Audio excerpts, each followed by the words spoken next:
So both the Federal Reserve and Bank of Canada will make interest rate announcements on July the 30th. And especially out of the US, we've been back and forth hearing many people speak. If it was up to the President of the United States, he would definitely have or want Jerome Powell, the head of the Fed or the Federal Reserve as a whole, cutting rates at the end of July, and followed by more cuts in the second half of this year. I've heard him recently talk about cutting rates as much as 3%, and that interest rate should be cut 3%. And I think most of us would agree that 3% is too large of a number. Whether or not the Fed cuts maybe twice, 25 basis points each to 50 basis points, or maybe we get 3 cuts totaling 75 basis points, that is more obviously realistic in my opinion. But I don't think they're going to cut in July. There are too many things going against a rate cut. Whereas I think the Bank of Canada here in our country, obviously in Canada, should be cutting interest rates. And we have a few charts to kind of show or illustrate why I think the Bank of Canada should be cutting rates and the US Fed should stay on hold. Our first chart here shows real GDP, US GDP. And so this is really the only thing, in my opinion, that President Trump could focus on with respect to data to show that maybe the Fed should be cutting rates.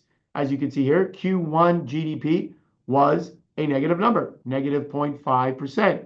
If we get a second and negative quarter of GDP, then what does that mean? Well, that means the US officially would be in some sort of mild recession. So got to keep an eye on that. We should be getting some data on GDP out of the US shortly. But outside of GDP, everything seems quite strong. Our next chart shows the advance in monthly retail sales. And you can see here how strong retail sales for the month of June was, up 0.6%.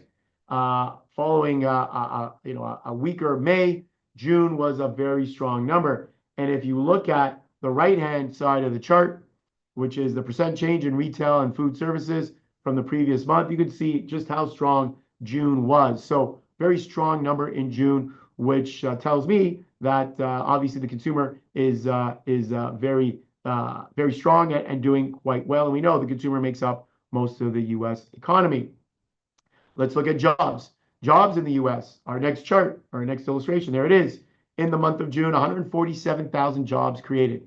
But if you look at May, not far off that number. You look at April, once again, not far off that number. Jobs growth, jobs creation has been fantastic in the United States. And to me, it's very hard when you look at jobs growth, when you look at the unemployment rate being just around 4%. Does that mean that the U.S., that the Federal Reserve, U.S., should be cutting rates to stimulate the markets, the economy, to try and create more jobs? Well, you're pretty much at full employment. And that's the mandate of the Fed, full employment and stable prices. And if you have that, that's what the Fed is looking for. On top of low inflation, high jobs, we're starting to see inflation tick higher in the US as well. Our next chart shows this. And you can see on the far right-hand side, you can see both the 2.9%, which is the core rate, getting back up close to 3% again. And you can see the headline number now turning up at 2.7%. Many haven't been anticipating inflation moving higher. And maybe, just maybe, we're finally starting to see that happen. And so going the wrong direction, right? We want to see, or the Federal Reserve wants to see inflation rates down at 2%, which is their target, but now we're seeing the US move more towards 3%. So higher inflation, we're seeing strong retail sales, low unemployment. Is that the recipe for cutting rates for the Federal Reserve? I don't think so. And the hope is that the Fed can keep their independence, can, I guess, continue to weather the storm, if you will. I know President Trump has been very hard on the Fed, trying to get them to cut rates. But I think the Fed should and will stand pat at this point in time. However, Bank of Canada, different story. Our next chart here shows Canada's economy shrinking in April, similar to the United States. So we're seeing our economy flatlining. there really is no growth there. If we go to our next chart, you're going to see that unlike the US moving towards a 3% inflation rate, our inflation rate is 1.9%, below our 2% target.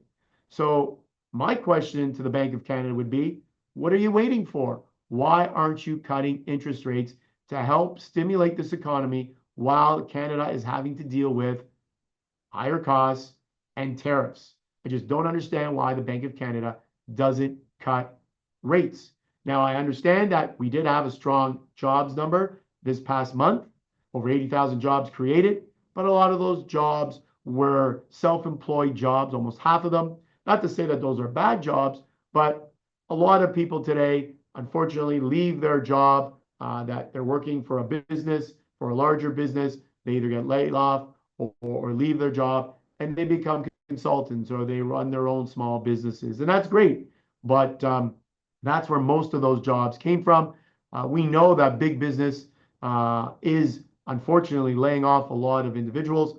And we're knowing that business in the steel industry has been laying off people, housing industry, even in the banking industry, technology, all the different industries and sectors are laying off individuals. So what is the Bank of Canada waiting for? I asked that question and I will ask it again. And so to me, unlike the Fed not needing to cut rates, perhaps not able to cut rates, I think the Bank of Canada can and should cut rates simply based on where our inflation rate is today. I think is more than enough reason to do so. But on top of that, due to our slowing economy, and as tariffs really take hold in the coming weeks and months, I think it's going to be all hands on deck, and we need to cut rates.